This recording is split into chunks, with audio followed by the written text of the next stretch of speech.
Mas a igreja sabia disso, ela não esqueceu. E a sua maior arma era clamar ao seu Deus. Está escrito assim, irmãos: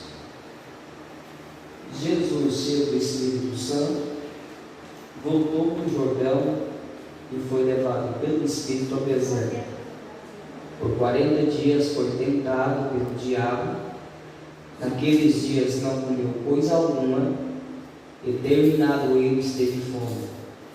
E disse-lhe o diabo: se tu és filho de Deus, diz a essa pedra que se transforme em pão. Jesus lhe respondeu e disse: está escrito que nem só de pão viverá o homem, mas de toda a palavra de Deus. O diabo, levando a um alto monte, mostrou-lhe num momento todos os reinos do mundo, e disse-lhe o diabo: dar-te-ei toda esta autoridade e glória destes reinos, pois a mim me foi entregue, e a dou a quem eu quiser. Portanto, se me adorares, tudo será teu. Jesus respondeu: está escrito: adorarás ao Senhor teu Deus, e só a Ele servirás. O diabo levantou a Jerusalém, colocou-o no pináculo do templo e lhe disse: se tu és o Filho de Deus, lança-te daqui abaixo, pois está escrito: mandará os seus anjos acerca de ti, que te guardem e que todos te sustentam nas mãos, para que não tropeces com teu pé em coisa alguma. Respondeu Jesus, dizendo: não tentarás o Senhor teu Deus. Tendo o diabo acabado toda a tentação, ausentou-se dele até momento oportuno. Amém. Vamos tomar uma ceia em nome de Jesus, tá? Eu estou feliz em ver alguns irmãos que eu não vi a irmã, tá? Estou feliz em ver a irmã aqui, a irmã lá do fundo também. Deus abençoe, tá? Irmãos, o Evangelho de Lucas, Mateus e Marcos narra testemunha de um só evangelho, testemunha do Evangelho de Cristo, testemunha das obras que o nosso Deus ele fez aqui, né? E aqui no capítulo 4 do livro de Lucas, nós percebemos que o texto vai nos mostrar, falando sobre Jesus, sobre a tentação, que é do nosso conhecimento, mas no primeiro livro da Bíblia, do Novo Testamento, o livro de Mateus, nos mostra entre Mateus e Malaquias um período neotestamentário. É do conhecimento da igreja que aquela parte branca no final do livro de Malaquias até o livro de Mateus simboliza, representa um período que Deus ficou em silêncio com a humanidade. Este período foi o período que se traduz o período neotestamentário. E nós conhecemos a história, e quando Jesus ele foi visto como uma estrela que caiu do céu, os magos do Oriente, porque era promessa, né? Os magos do Oriente vieram até o palácio do rei Herodes para adorar a Jesus, porque era promessa, estava a se cumprir, que viria o rei dos judeus para salvar o seu povo. A gente conhece a história que Herodes fica sabendo da notícia e manda matar todas as crianças de 2 anos para baixo, né? Quando Herodes soube da notícia, a Bíblia diz que Herodes agora decreta a morte de todas as crianças daquele tempo, de uma certa idade determinada, né? Mas Deus, Ele é cumpridor da sua palavra. Deus, Ele não falha. E quando Herodes faz esse decreto para acabar com aquela geração de crianças, o Espírito de Deus revela a José, a Maria, para que eles fossem para o Egito. E no Egito, ali eles ficam um tempo, alguns anos. Jesus, ele cresce, volta para Nazaré, aonde ele é criado, aonde ele cresce, na aldeia de Nazaré, na região de Nazaré. E a Bíblia diz que, completando os seus 30 anos, a Bíblia vai nos narrar que Jesus, ele vai até o Jordão para ser batizado pelo profeta João Batista.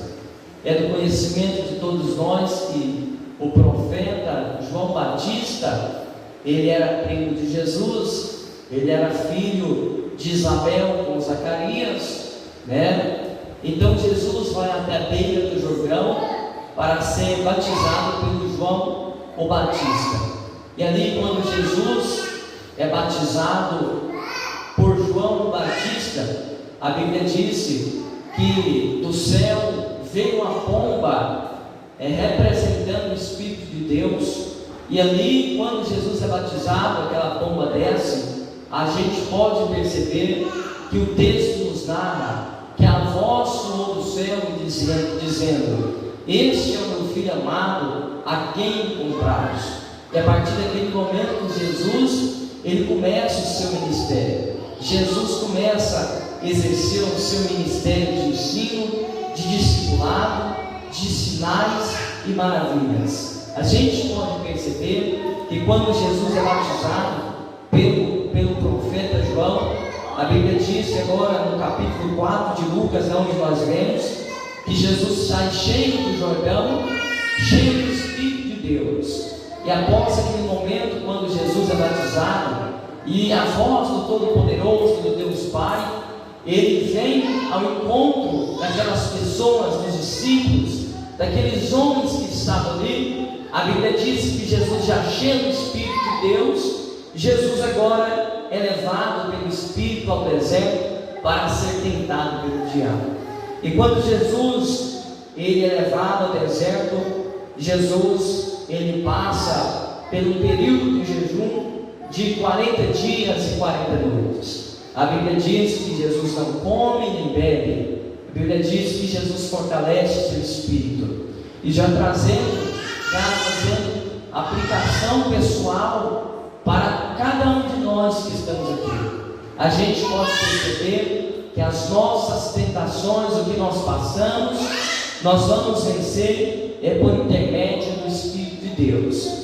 Jesus para vencer aquela tentação, Jesus para enfrentar aquele problema, Jesus para passar por cima daquela dificuldade, daquela necessidade. Jesus, ele teria que estar cheio do Espírito de Deus. Cada um de nós que estamos aqui, nós temos problemas, passamos por situações, passamos por dificuldades, passamos por momentos de angústias, por momentos dificultosos que nós não esperávamos passar, mas nós sabemos que a partir do momento que Adão pega no paraíso, o homem ficou sujeito a situações, a problemas, às dificuldades. O homem ficou sujeito a todas essas coisas. Jesus ele vem como exemplo, e Jesus também vem como cumpridor da palavra de Deus, como se diz em Gênesis no capítulo 3, quando Eva peca com Adão. A Bíblia diz que Deus agora trata com Eva, com a serpente, com Adão. A Bíblia diz que cada um ele foi ali castigado por Deus. E a gente pode perceber que Deus ele fala que das cabeça da serpente. Jesus, Deus, o Pai, está falando já na sua promessa, está anunciando a Jesus Cristo que ia derramar o seu sangue como um cordeiro imaculado, como um cordeiro sem pecado, para tirar, para nos resgatar nas mãos de Satanás. E a gente pode perceber que Jesus, cheio do Espírito de Deus, Jesus ele é conduzido pelo próprio Espírito de Deus ao deserto. E a gente pode perceber que é muito interessante quando a gente olha para o texto e percebemos quando a gente lê a Bíblia e paramos para analisar tanto que isso é importante para cada um de nós. A leitura bíblica, ela nos traz fortalecimento para o nosso entendimento, para o nosso espírito. A partir da leitura bíblica, a gente começa a conhecer a Jesus Cristo, a gente começa a fortalecer a nossa fé. Sem conhecimento, sem entendimento da palavra de Deus, a gente não consegue suportar situações que nós enfrentamos e que estamos sujeitos a passar, sem mesmo a gente esperar. A gente pode perceber que o próprio Jesus, a partir do momento que ele foi batizado, ele também foi fortalecido pelo próprio Espírito de Deus. A Bíblia diz que Jesus, voltando do Jordão, após ser batizado, aí está o momento que Jesus é levado para a aprovação. Eu tenho certeza que cada um de nós que estamos aqui, estamos rodeados e cercados de situações que são provações para a nossa fé. Cada um de nós que estamos aqui, temos certeza que vivemos situações que para nós é uma provação, que para nós é uma dificuldade, que para nós vencer o que nós passamos, nós precisamos estar fortalecidos na fé. E nós vamos ser fortalecidos na fé por intermédio da palavra de Deus. É por intermédio da palavra de Deus que nós vamos conseguir romper, que nós vamos conseguir compreender os planos de Deus, que nós vamos conseguir enxergar o que Deus quer de nós e o que Ele tem para nós. É por intermédio da palavra de Deus que nós encontramos um caminho, uma solução para aquilo que nós vivemos. Sem a palavra de Deus, nós não conseguimos viver. Por exemplo, quando a gente percebe aqui no capítulo 4 e no versículo de número 4, o Satanás vai falar: olha, se tu és filho de Deus, faça que essas pedras se transformem em pão. Mas pelo conhecimento e por Jesus estar alicerçado na palavra de Deus, Jesus entende e diz a Satanás que nem só de pão viveria o homem, mas de toda a palavra de Deus. É a palavra de Deus que é o seu sustento, é a palavra de Deus que é o seu alicerce, é a palavra de Deus que você vai conseguir romper. É por intermédio da palavra de Deus que você vai conseguir enxergar aquilo que você não está enxergando. É por intermédio da palavra de Deus que você vai conseguir viver com os olhos da fé. Deus está nos revelando que a sua palavra ela é muito poderosa para o nosso espírito. Sem a palavra de Deus, o nosso espírito se enfraquece. Sem a palavra de Deus, o nosso espírito não tem força para suportar as provações que a cada dia nós temos enfrentado. Então, não desanima, não olhe para trás, porque Jesus tem uma solução para o seu problema. Jesus tem uma solução para este caminho que você está vivendo. Jesus tem uma luz para te revelar por intermédio da sua palavra. Então não desanima, porque Jesus, Ele vai te dar força para você vencer, Ele vai te dar força para você ter fé, Ele vai te dar força para você crer no nome dEle, e por intermédio do nome dEle, você vai chegar no lugar determinado sua história.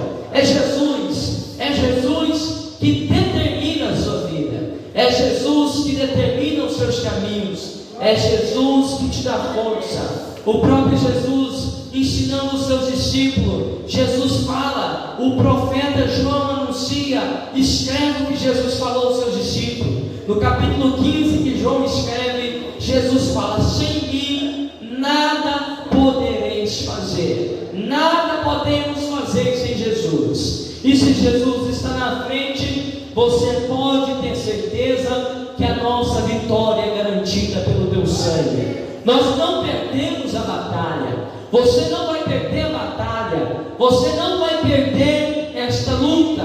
Você não vai perder para o diabo. Você não vai perder para situações que te afligem. Nada disso vai parar você, porque Jesus é o alfa e o ômega. Jesus é a tua força. Ele é o teu rochedo. Ele é aquele que você deva apoiar a sua confiança nele. O profeta Jeremias vai dizer no capítulo 16, se não falha a memória, ele diz o seguinte: maldito é o homem que confia no próprio homem e faz o quê? Do seu braço e da sua carne o seu braço forte.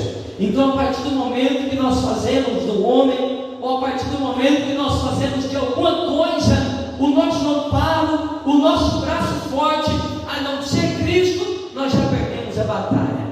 Mas a partir do momento que nós colocamos Deus na frente de todas as coisas, você pode ter certeza que o nosso barco não afunda. O barco pode balançar, o barco pode ameaçar, mas o barco não afunda, porque quem está nele é maior do que as ondas, as tempestades que nós estamos vivendo. A Bíblia vai narrar que Jesus está ali num barco, está ali repousando no seu descanso. A Bíblia vai dizer que os discípulos ali se deparando com a onda contrária. A Bíblia diz que naquela hora o vento era muito forte, a tempestade era alvoroçadora e o barco balançava, ameaçando ali, aquelas ondas estavam ameaçando o barco a qual Jesus e os seus discípulos estavam. E a Bíblia narra que Jesus estava já no seu repouso e os seus discípulos apavorados, porque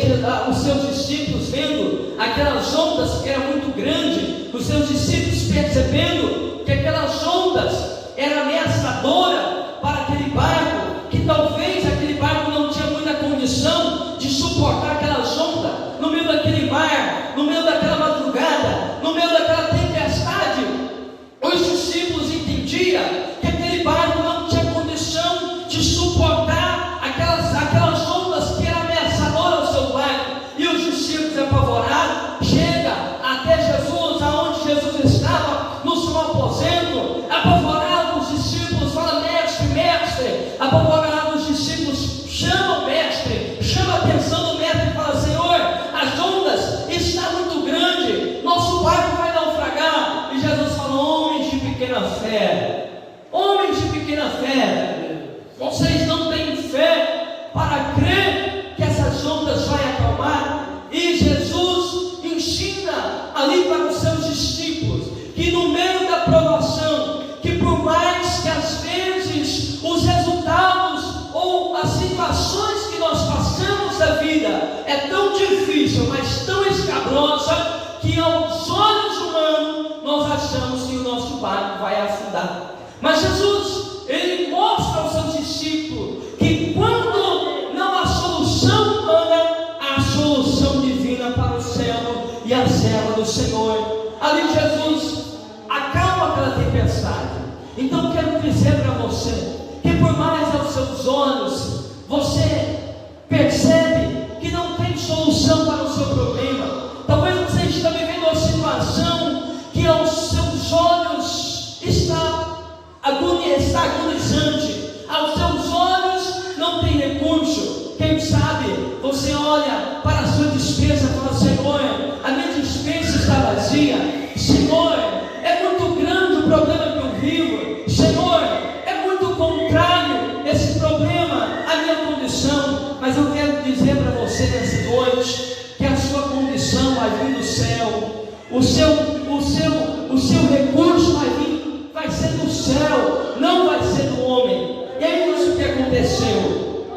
Então creia que Deus ele vai te dar vitória.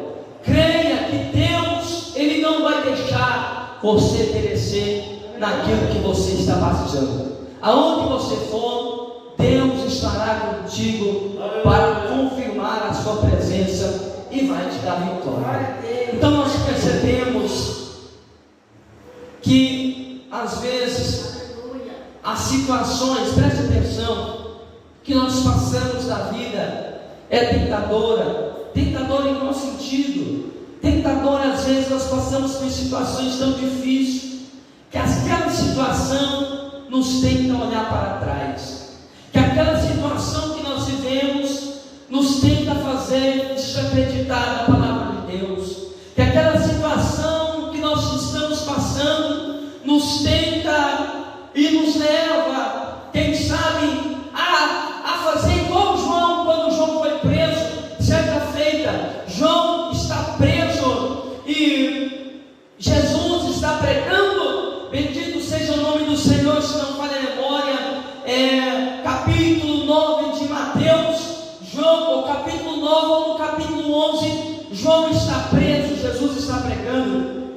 e a Bíblia diz que João manda 2 dos seus discípulos e ter com Jesus, e lá João manda um recado para Jesus dizendo assim, será que você mesmo, usando as minhas palavras, será que este mesmo é o Messias, ou nós vamos ter que esperar outro vir? O João manda os seus discípulos ir ter com Jesus e interrogar a Jesus. E às vezes é um problema, que às vezes nós olhamos e dizemos, Senhor, será que é isso mesmo? Senhor, será que o Senhor está mesmo no controle? O Senhor está mesmo nesta situação?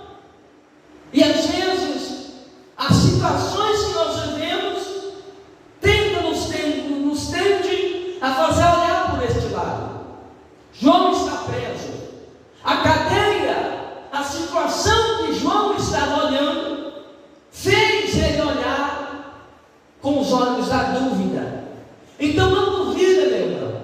E Jesus manda um recado a João na cadeia, dizendo, olha, diga a João lá na cadeia, na prisão, que aqui os cegos estão vendo, os paralíticos estão andando, os mortos estão ressuscitando, e os sinais de Deus estão sendo manifestos em toda a terra para a glória de Deus Pai. Glória a Deus. Será que Deus está falando com alguém aqui nessa noite? Será que essa situação está fazendo que você tente a olhar com os olhos da dúvida? Ou será que você está crendo até o final? Então creia até o final, porque você não recebeu o seu galardão ainda, você não recebeu a sua recompensa ainda. Em Lucas, no capítulo 19, Lucas capítulo 18, a gente vai perceber, Jesus, ele demonstra, através de uma parábola, o seguinte: em uma certa região, existia um juiz, que ele não servia a Deus, e que também existia uma certa viúva. A Bíblia diz que aquela viúva tinha uma causa, e aquela causa precisaria passar pelas mãos daquele juiz. E Jesus, demonstrando para nós, aos seus discípulos também, esta parábola, e Jesus demonstrando aqui a virtude da perseverança, para encerrar. A Bíblia disse que aquela viúva, de tanto